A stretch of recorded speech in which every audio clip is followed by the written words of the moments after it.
Shalom, saudara yang dikasih Tuhan, senang sekali kesempatan hari ini kita boleh dilawat lewat kebenaran firman Tuhan.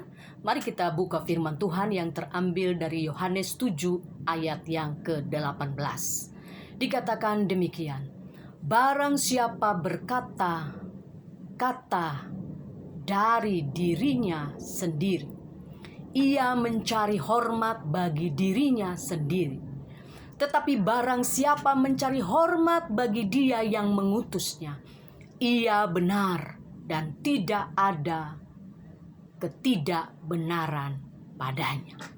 Saudara yang dikasih Tuhan, dikatakan barang siapa berkata-kata dari dirinya sendiri, ia mencari hormat bagi dirinya. Ada banyak pengajar-pengajar, ada banyak anak-anak Tuhan, ada banyak hamba-hamba Tuhan yang mencari hormat bagi dirinya, mencari pembenaran.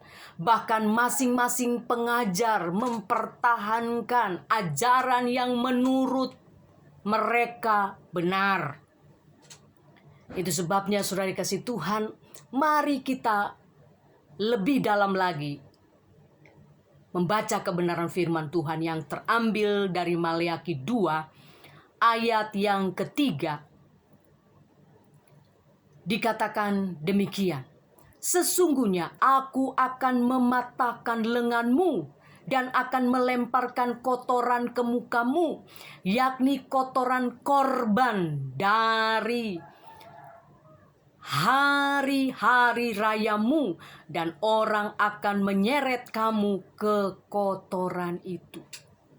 Dikatakan Tuhan akan mematahkan lenganmu dan akan melemparkan kotoran ke mukamu.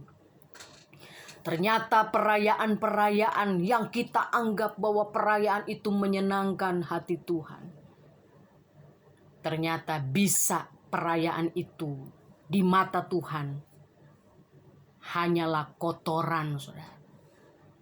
Orang mendandani gereja dengan pernak-pernik yang luar biasa, dengan lampu yang luar biasa, dengan puji-pujian yang luar biasa, dengan permainan musik yang luar biasa, bahkan dengan khotbah-khotbah yang luar biasa. Tidak salah, saudara. Tapi perhatikan apakah sungguh-sungguh perayaan-perayaan di dalam gereja kita masing-masing itu merupakan persembahan yang berkenan kepada Tuhan, saudara. Atau sebaliknya menjadi kotoran yang akan kembali dilemparkan kepada kita. Saya percaya, saudara, kalau hari-hari ini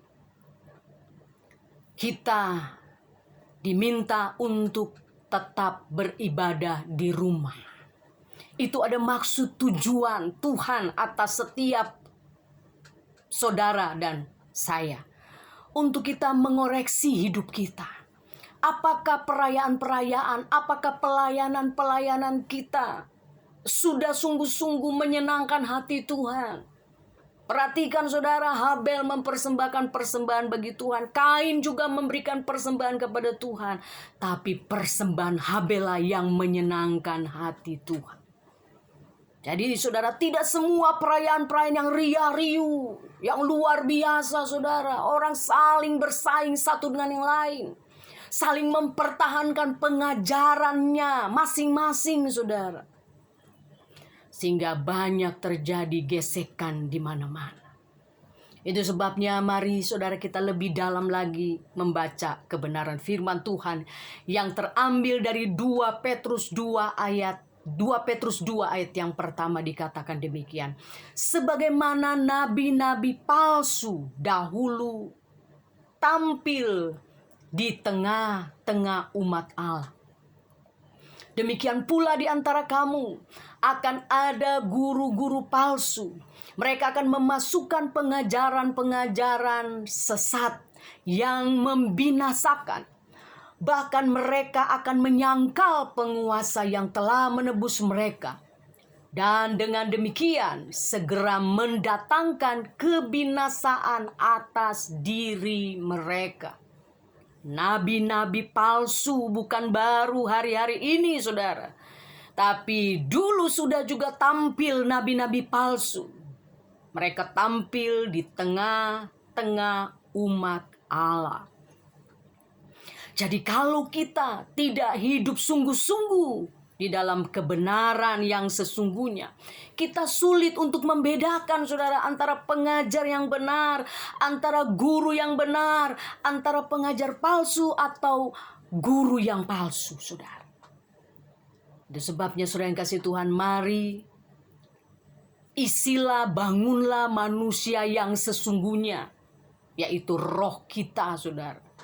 Supaya sungguh-sungguh bukan sekedar ibadah raya hari Minggu dengan ria-riunya, ya, dengan pujian-pujian yang luar biasa, hanya sampai di situ saja, saudara, sehingga orang memberikan kita apresiasi, orang memberikan kita penghormatan, saudara. Tetapi lebih kepada mari kita membangun manusia roh kita ini. Alkitab berkata, saudara, bukankah tubuh kita adalah bait Allah? Dandani bait Allah ini, saudara.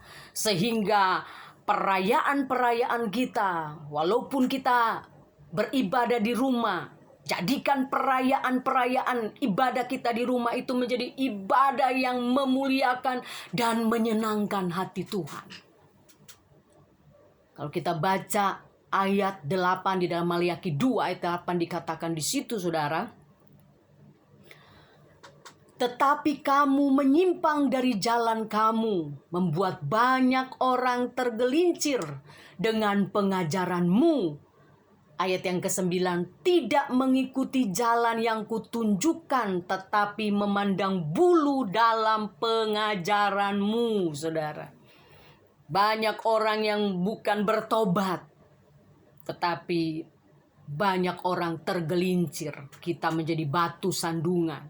Oleh karena apa? Hanya sekedar ria-riu perayaan hari Minggu, perayaan-perayaan KKR di mana-mana, saudara. Bukan hanya sebatas itu, tapi bangun manusia roh kita, saudara, sehingga ketika orang melihat hidup kita, mereka tidak tergelincir. Hidup kita tidak menjadi batu sandungan, tapi hidup kita berdampak, menjadi berkat, saudara. Itu sebabnya Yesus bilang, belajarlah kepadaku karena aku lemah lembut dan rendah hati. Kenapa seringkali terjadi pergesekan antara hamba Tuhan satu dengan yang lain? Karena tidak ada pengajaran lemah lembut. Tidak ada pengajaran yang sungguh-sungguh mengajar supaya kita menjadi orang-orang yang rendah hati. Semakin kita diangkat Tuhan, semakin kita merasakan bahwa kita bukanlah apa-apa. Hanya karena kepercayaan, hanya karena anugerah Tuhan sajalah kita boleh dilayakkan oleh Tuhan. Makanya Alkitab mengingatkan tadi, saudara, ada banyak pengajar-pengajar yang memandang bulu dalam pengajarannya, ya. Takut menyampaikan pengajaran yang keras kepada orang-orang yang kaya, orang-orang yang beruang, saudara, karena mereka berpikir ini sumber pendapatanku.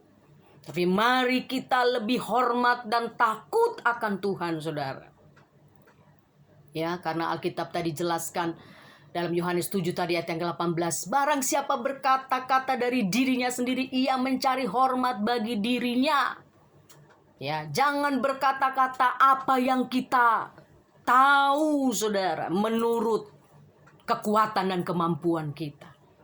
Ya, bukan sekedar firman yang kita kuasai, tapi sungguh-sungguh firman itu menguasai hidup kita. Firman itu ada di dalam hidup kita. Ya, sehingga hidup kita menjadi hidup yang menyenangkan hati Tuhan. Sebabnya, saudara yang kasih Tuhan, mari bangun manusia roh kita. Sungguh-sungguh, sehingga bait Allah adalah saudara dan saya, sungguh-sungguh menjadi berkat, menjadi kesaksian bagi kemuliaan nama Tuhan kita Yesus Kristus. Kiranya pesan firman Tuhan hari ini menjadi kekuatan, menjadi berkat bagi kita sekalian, supaya sungguh-sungguh kita menerima pengajaran yang benar-benar yang berasal dari kebenaran firman Tuhan, bukan kebenaran yang menurut kehendak kita sendiri. Kiranya Tuhan memberkati kita. Jangan lupa subscribe, dan kalau saudara merasa diberkati, silakan share kepada rekan-rekan, teman-teman, saudara-saudara seiman, sehingga nama Tuhan dipuji dan dipermuliakan. Tuhan Yesus memberkati kita sekalian. Shalom.